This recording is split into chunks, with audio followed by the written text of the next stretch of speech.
میرے پیارے آقا صلی اللہ علیہ وسلم کے پیارے دیوانوں، قربانی کے حوالے سے آپ پہلا مسئلہ دیکھیں تو آپ اور ہم جب جانور ذبح کرنے کے لیے تیار ہوتے ہیں تو یہی تو پڑھتے ہیں، انی وجہت وجہی للذی فطر السماوات والارض، پڑھتے ہیں نا؟ کبھی اس کا مطلب بھی سنا آپ نے؟ کبھی مطلب بھی سمجھا؟ نہیں، مطلب تو صرف اتنا ہے جلدی جانور ذبح اور کلیجی گھر پہنچے اور پکا کر کے کھا لیں، یہی تو مطلب ہوتا ہے۔ سنو اس آیت کریمہ کا اور اس جملے کا مطلب کیا ہے؟ انی وجہت وجہی للذی فطر السماوات والارض، اللہ اکبر، میں نے سب سے اپنی توجہ کو ہٹا دی، سب سے منہ موڑ کر اس رب کی طرف میں نے منہ کر لیا جو زمین و آسمان کا پیدا کرنے والا ہے۔ کیا ہماری توجہ قربانی کے وقت اللہ کی طرف ہوتی ہے؟ نہیں، ہماری توجہ اس طرف نہیں ہوتی جس عمل کے بارے میں اللہ کے رسول صلی اللہ علیہ وسلم یہ فرماتے ہوں کہ قربانی کے جانور کے خون کے قطرے کے زمین پر گرنے سے پہلے اللہ تعالیٰ قربانی کرنے والے کی مغفرت فرما دیتا ہے۔ آپ مجھے بتاؤ اتنا بڑا اجر جس عمل پر اللہ نے رکھا ہو، کیا وہ صرف گوشت کھانے کے لیے ہو سکتا ہے؟ نہیں، آئیے میں قرآن کی روشنی میں سمجھاؤں، پیغام قربانی کو سماعت کریں کہ قربانی کا پیغام کیا ہے۔ اللہ اکبر، میرے پیارے آقا صلی اللہ علیہ وسلم کے پیارے دیوانوں، دور جاہلیت کے اندر کفار جب قربانی کرتے تو قربانی کا گوشت کعبے کی دیوار پر لگا دیا کرتے اور اسے وہاں پر خون، کعبے کی دیوار کے اوپر خون لگا دیا کرتے۔ یہ دور جاہلیت کا قانون تھا۔ مسلمان حج کر کے جب لوٹے تو انہوں نے سوچا ہمیں بھی ایسا ہی کرنا چاہیے، تو انہوں نے جب قربانی کے خون کو کعبے کی دیوار سے لگانا چاہا، اللہ نے آیت نازل فرما دی، لن ینال اللہ لحومها ولا دماؤها ولکن ینالہ التقوی منکم، اللہ کی بارگاہ کے اندر تمہارا خون بھی نہیں پہنچتا، تمہارا گوشت بھی نہیں پہنچتا، اگر اس کی بارگاہ میں کوئی چیز پہنچتی ہے تو تمہارے دل کا تقوی پہنچتا ہے، اللہ کا ڈر تمہارے دل میں کتنا ہے یہ پہنچتا ہے۔ اگر قربانی کرنے والا اس نیت سے قربانی کر رہا ہے کہ گوشت کھاؤں گا اور مزے کروں گا، آپ ذرا سوچو اس کی نیت میں کتنا فتور ہے، وہ اس نیت سے قربانی کر ہی نہیں رہا۔ اللہ اکبر، حالانکہ قربانی کے حوالے سے نیت یہی ہونی چاہیے کہ مخصوص جانور کو مخصوص اوقات کے اندر اللہ کے تقرب کی نیت سے قربانی کرنا، یہ نیت ہے اس قربانی کی۔ کس لیے قربانی کرو؟ تاکہ اللہ کا قرب نصیب ہو۔ یہ قربان لفظ بھی جو ہے نا یہ قرآن سے ہے اور یہ عربی ہے۔ میرے پیارے آقا صلی اللہ علیہ وسلم کے پیارے دیوانوں، یہ قربانی اللہ سے قریب کر دیتی ہے، یہ قربانی اللہ کے قرب کی دولت عطا کرتی ہے۔ انسان یہ سمجھ رہا ہے کہ جانور کے حلق پر چھری چل رہی ہے، نہیں، حضرت ابراہیم علیہ السلام نے کون سا جانور خریدا تھا؟ کوئی جانور تو خریدا نہیں تھا نا، اپنے بیٹے کی گردن پر چھری چلا رہے تھے۔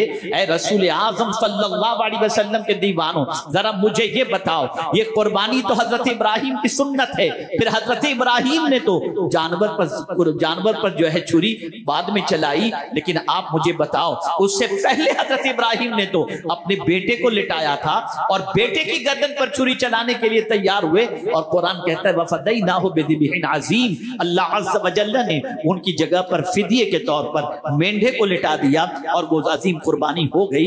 آپ مجھے بتاؤ، حضرت ابراہیم علیہ السلام مینڈا خریدنے نہیں گئے تھے، حضرت ابراہیم علیہ السلام جانور کے لیے پیسہ نہیں دیے تھے، تو پھر یہ قربانی حضرت ابراہیم کی سنت کیا ہے؟ جواب ملے گا، حضرت ابراہیم اپنے لخت جگر کی گردن پر چھری چلا کر یہ درس دے رہے ہیں کہ سنو، جس سے تمہاری محبت ہے ان ساری محبتوں کو خدا کی محبت سے بڑھ کر نہیں رکھنا۔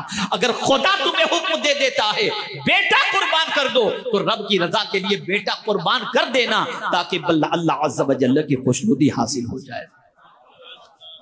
وہ ایک جانور پر چھری نہیں چل رہی تھی، وہ نفس پر چھری چل رہی تھی، وہ خواہش پر چھری چل رہی تھی، وہ ارمانوں پر چھری چل رہی تھی۔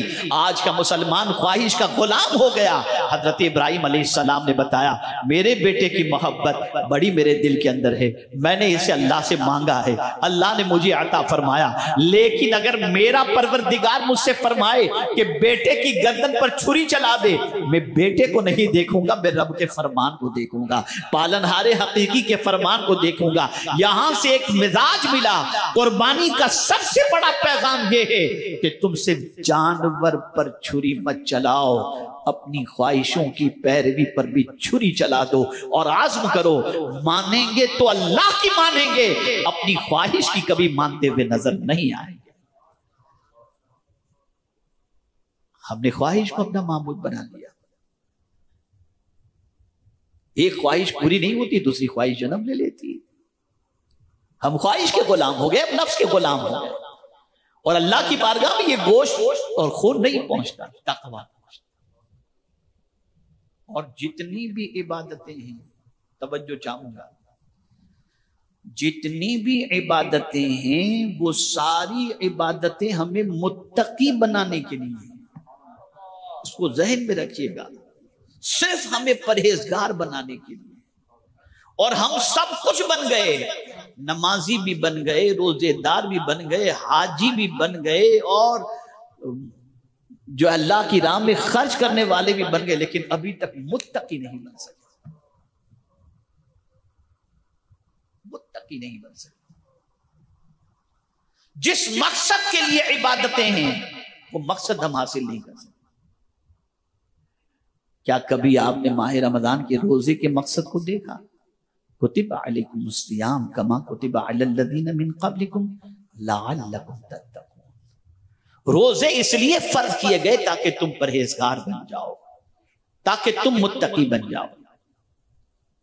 سفر حج کے لیے جا رہے ہو، زاد سفر لے کر کے جا رہے ہو، لباس پہن کر کے جا رہے ہو، وہاں بھی قرآن کہتا ہے اگر تم جاننا چاہتے ہو کہ تمہارا حج کے سفر کے اندر زاد سفر سامان سفر کون سا بہتر ہے، تو قرآن کہتا ہے کہ سامان سفر کے اندر تقویٰ یہ سب سے بہترین زاد سفر ہے، اور لباس جو ہے وہ لباس التقویٰ خیر، تقویٰ کا لباس سب سے بہتر لباس ہے۔ لیکن افسوس کے ساتھ یہ کہنا پڑتا ہے کہ آج تک ہم متقی بن ہی نہیں سکے۔